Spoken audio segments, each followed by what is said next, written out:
Hello, I am going to be taking you through the core functionality of MusicTracks. Right now I am signed in as an instructor named Joe, and as we can see here in this tab, Joe has a couple students, but we are going to focus on the Events and Rubrics tab. Here we are going to create a rubric for an upcoming event that we have.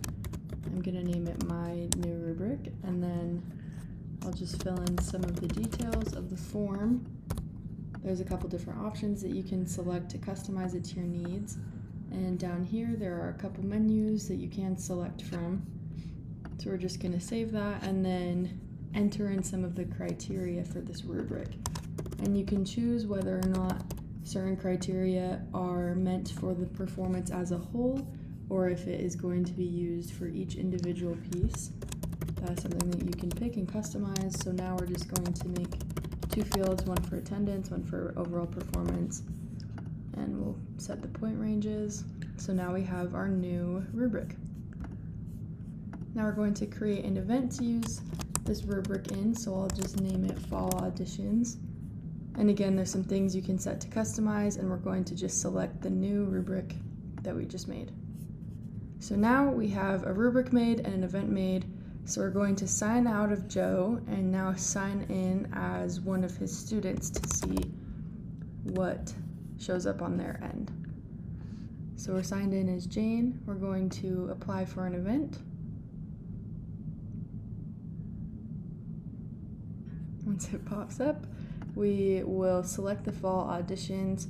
So then they can go ahead and just select some of the songs that they have in their repertoire that they are choosing to perform, and they can add duration so that they can know how long to plan for their song. And that is their application. So once their application is submitted, we'll go back to Joe. And here on Joe's side, we can see in the Adjudications tab that they have an application pending. So you can view it and you can approve it. And once it's approved, it is free to be adjudicated. So in an adjudication, you can fill out the rubric that we created earlier to obviously however well the student did. And we'll just submit for admin review. So now the admin review will go and look at it, and they'll be able to post the scores later on. So that's how the adjudications work. Thank you very much.